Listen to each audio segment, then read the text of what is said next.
Okay, let's get started. Good afternoon, just about afternoon. Welcome to Learning with Luann and Laura. This is our new monthly live LinkedIn webinar series. If you are watching live on LinkedIn or on YouTube or watching it afterwards, please do say hello, comment in the chat. We'll be keeping an eye on that as we go. We're going to aim for 20-25 minutes, but once you get to know us, we could actually sit here for hours and forget that we're live and recording. So do feel free to stick your hands up and stop us if we forget after the next 20 minutes. It's true, isn't it? It's true. We could. My name is Luann Wise. I know my name. I'm a marketing consultant. I work across B2B and B2C. I call myself, if I was asked, a T-shaped marketer because for 20 years I've worked across lots of different sectors, B2B, B2C, different industries, started quite generalist, but I do have a specialism, which is the world of social media. So that would be my deep dive T part of the T-shape.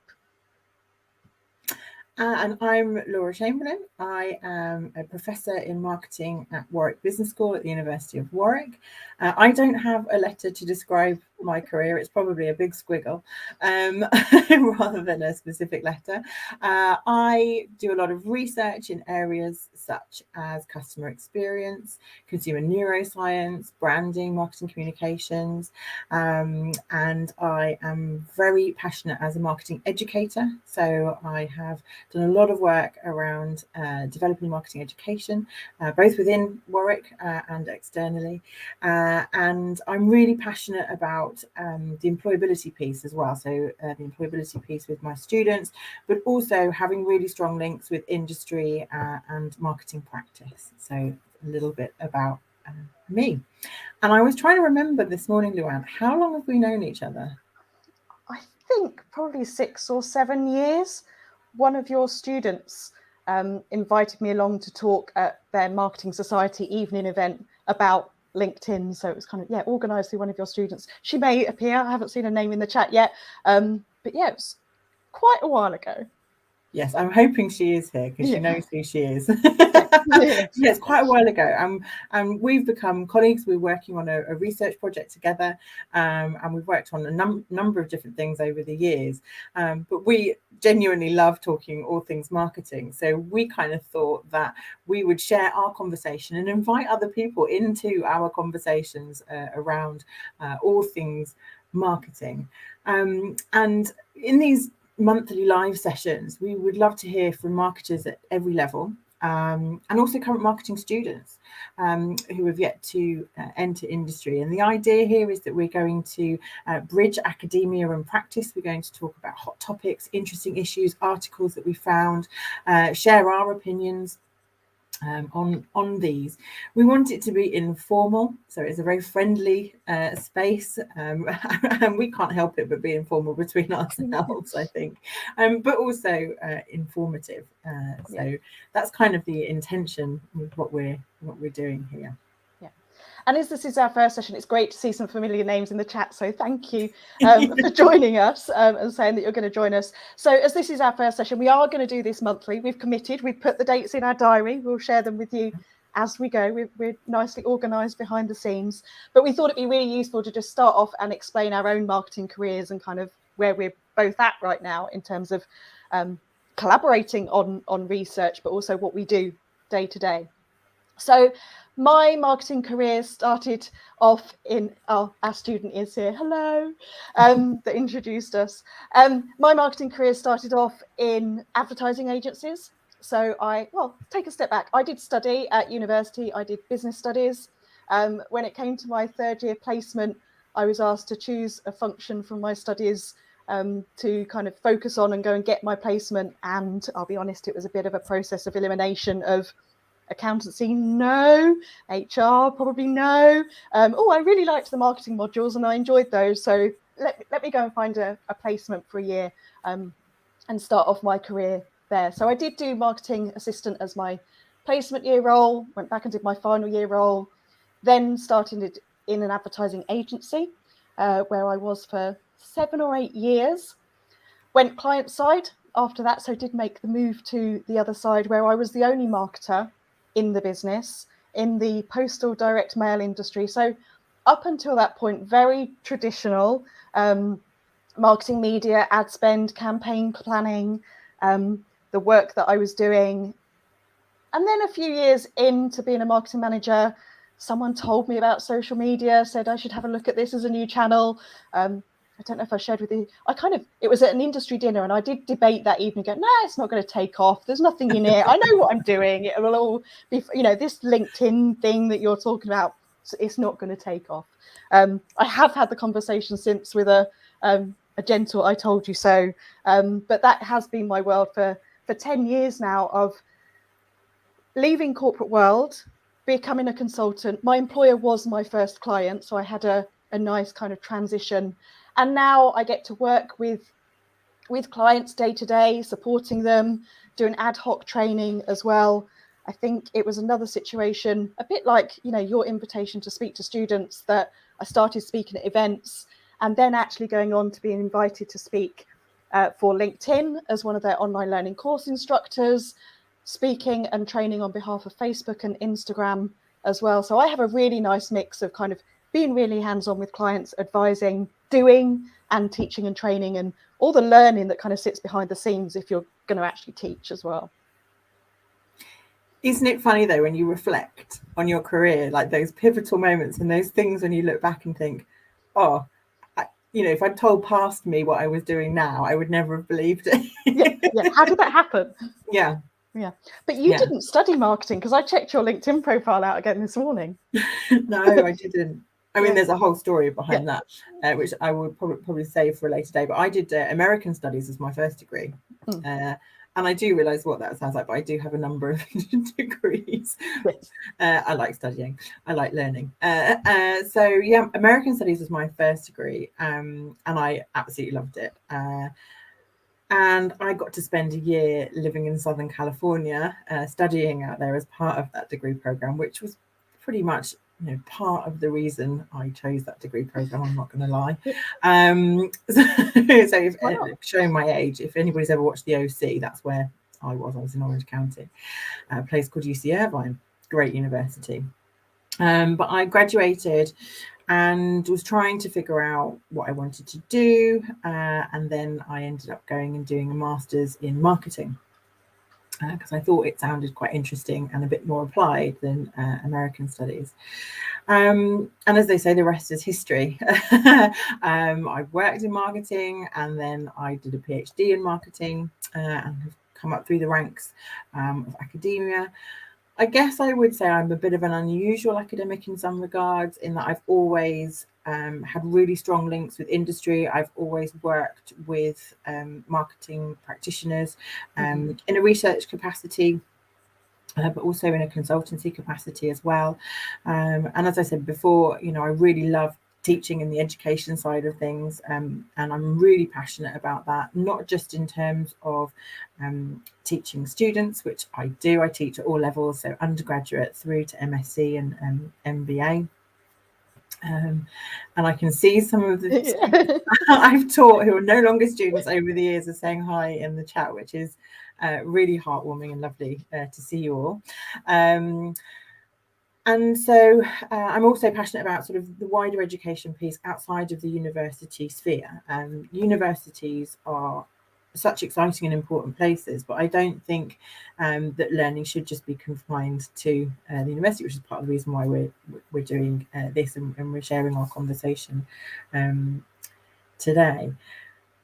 And I suppose, I've been thinking to myself, you describing yourself with that T shape as a marketer, and I said I'm more of a squiggle, and I suppose that is the luxury of my job, is that I have so much variety in what I do, which is why I chose to stay in academia and choose this career path, is that I get to do research, I get to do a lot of thinking, I also get to do a lot of communicating and teaching around ideas, and for me, watching the light bulb go on in students' minds in the classroom is just fantastic, and we have a huge amount of fun. Well, I do. I don't know if all the students do, but we have a huge amount of fun in the classroom together as well. But again, working with industry, making a difference in organisations, speaking at events. These are all things that I really love as well. So for me, this is why my job is just so exciting, is that I have so much variety and I can do lots of different things. So it keeps me out of trouble, supposedly. Does it?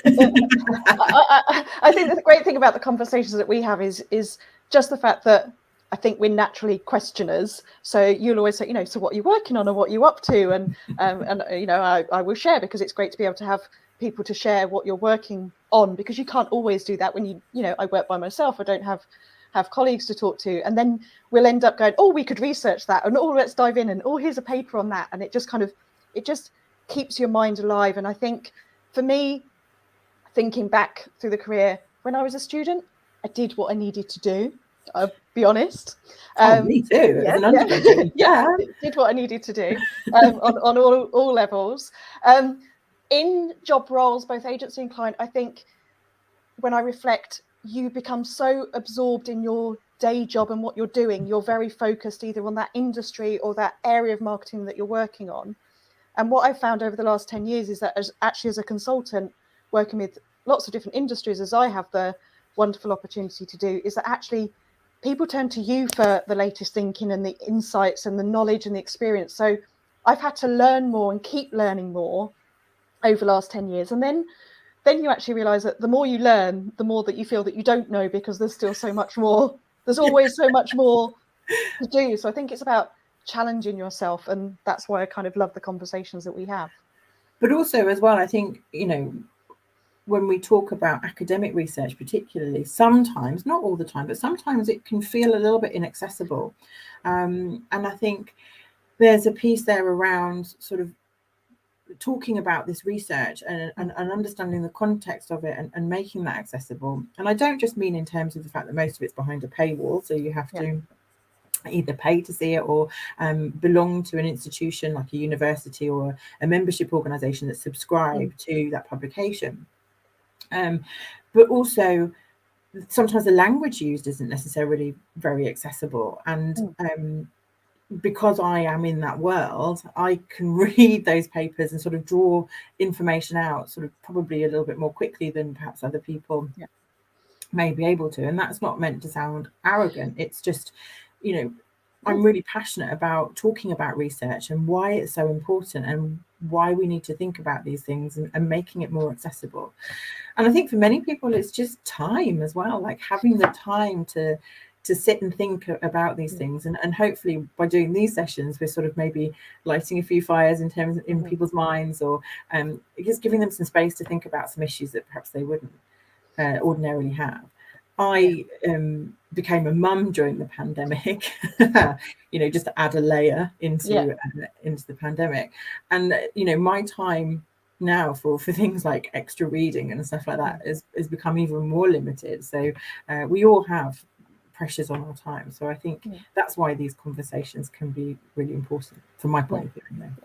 And I think you're right. One, it is carving out that time for that learning and giving yourself headspace. And, we'll talk a bit about the pandemic. I think that's been harder to do because we're operating on screen. So our diaries are much more back to back and crammed. So we don't have the thinking space that I may have done on the drive back from visiting you at University of Warwick and, regurgitating those things in your head on the drive home. But also, like you said, the academic papers, they're not a bite-sized easy read. They're not a tweet, they're not a blog, and we're going to talk about one in a minute. It took me an hour to read this morning, and I felt like I was back at school doing homework, and I printed it out, and I have my highlighter pen.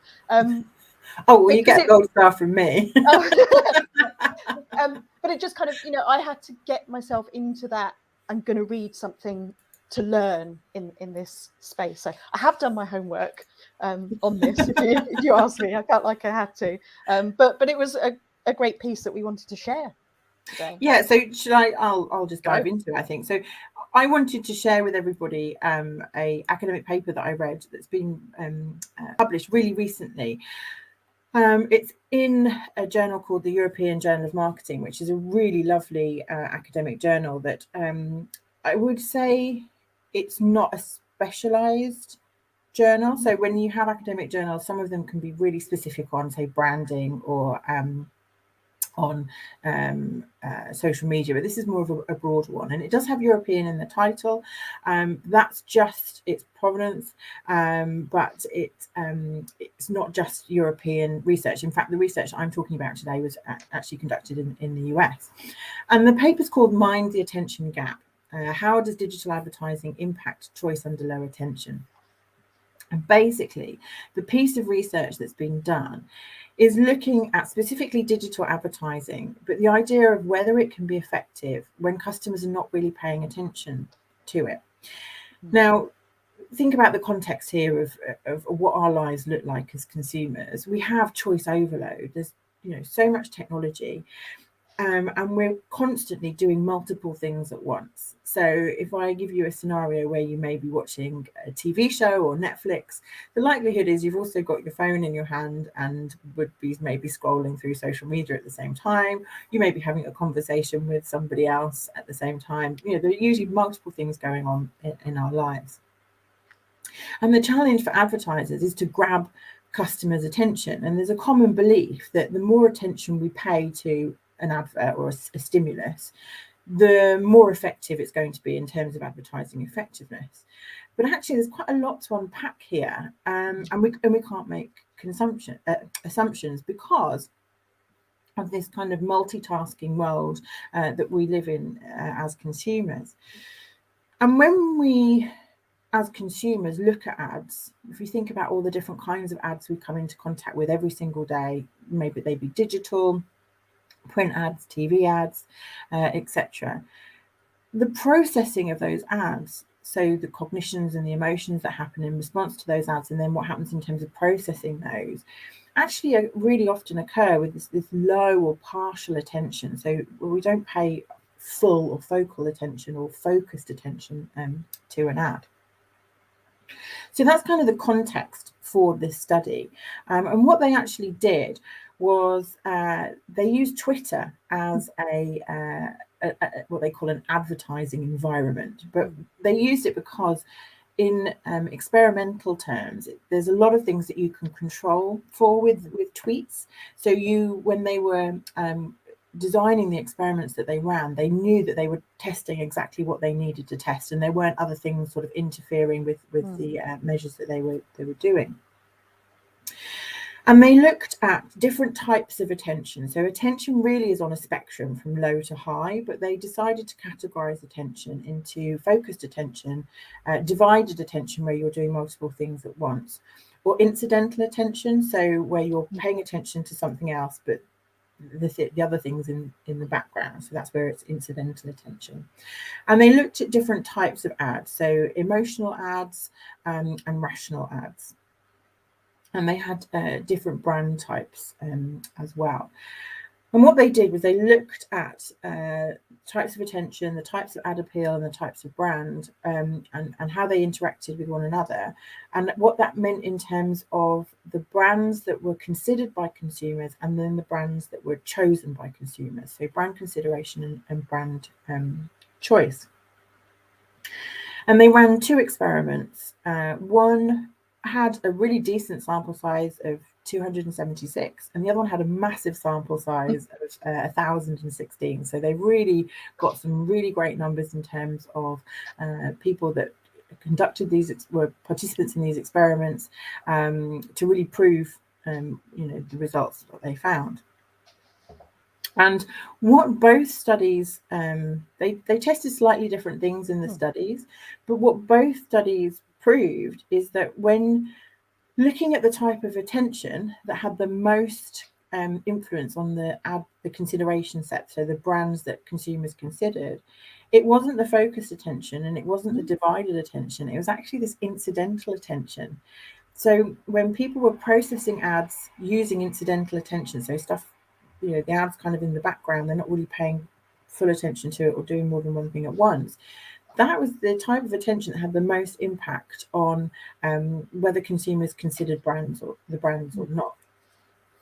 But interestingly, when it was looking at the actual choice that people made for the brands that they would purchase, for example, that's when it was focused attention that was most important. Now, that may seem a little bit like common sense, but this is interesting because what it shows is that brand consideration relies more on this kind of non-conscious, low attention processing, whereas actual choice is this deliberate, focused processing. What was also interesting was with the focused attention and processing, rational appeals were more effective, but with this incidental attention, it was the emotional appeals that were more effective. So, what does all this mean? Well, it shows that this low attention processing is really important, and it's something we know we do all the time. But by understanding this better and the kinds of ads that work and the kind of impact you can expect from that kind of processing, advertisers can actually design better ads for contexts where they know this incidental or divided attention is likely. As I said in the beginning, that's kind of often in my view. And what's also interesting is this was done in like a digital context, but this could apply to other contexts as well. So you could do more research to figure out if the same kind of processing happens at point of purchase, or looking at when consumers are multitasking when they're making shopping decisions. I personally do that all the time when I'm making shopping decisions, either online or offline. And there's also a piece here around thinking about the metrics that we use and the measures that we use around success, and perhaps there needs to be a consideration of this sort of incidental or low attention effect in this context as well, because the tendency is to always think about this focused attention and the direct impact of that. But actually, when we're talking about brand consideration, this incidental attention has been shown to be quite important. So that's a really brief overview of the research paper, but for me that's a really interesting set of results that have potentially, you know, quite wide ramifications, and lay the foundation for some really interesting applications, I think. Yeah. So. Yeah, it was a fascinating piece of research, and there was also quite a difference in there between your attention when you're shopping for yourself versus when you're shopping for other people as well, which is, you know, seasonality in different times of the year. That was fascinating what that would mean as well. But for me, there was a few things in here. One, just reading an academic paper is a really good reminder of, you know, that things change and you do need to go back to the research, even if you've studied this 20 years ago, 10 years ago, 5 years ago. We know that the world has changed and that there is always new research that can help us. The point that you made about the importance of context, you know, everything is within a context, and we can't ever forget that. And sometimes that makes our planning work difficult, or, you know, predicting what the results are going to be.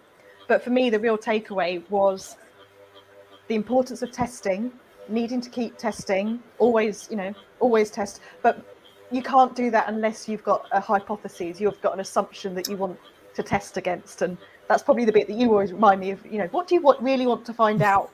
You know, what is the question here? And then test it again.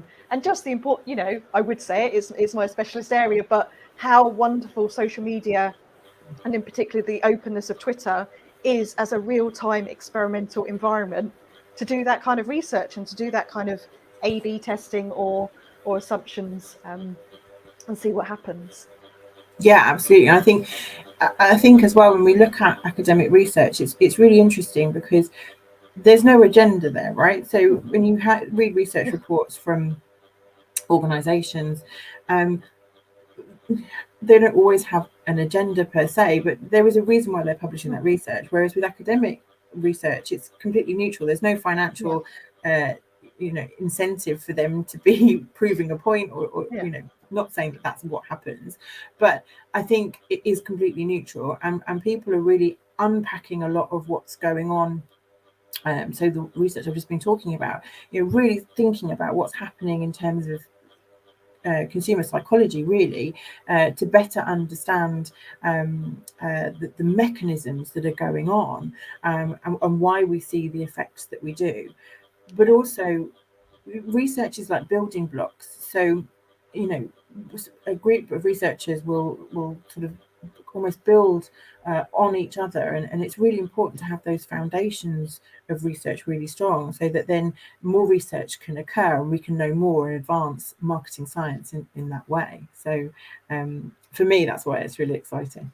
Yeah, you can just keep going with it. And I think that's another question. We go off on a tangent, don't we? And we are going at 25 minutes, but it's almost like, oh, I wonder if there's research on that, or we could go deeper here, or actually this was about B2C products. What does it mean for B2B as well? Which is often a question. But I also wanted to share today, not an academic paper, but just the IPA, the Institute of Practitioners in Advertising, their quarterly report has just been published as well. And I think there's some really good news in this for marketers, in that marketing budgets are going up for the third successive quarter. So some positivity is starting to come out in industry for marketers. That point from the paper and the discussion there about context, yes, the Bellwether report does also say there's some uncertainty over the last month or so because of Omicron, and we're still operating within that. But actually, the biggest growth area within these marketing budgets is market research, and that organisations are, I'm just reading it because I need to check the details right, spending their money, spending their budgets on research to understand the impact that the pandemic has had on their clients and target audiences.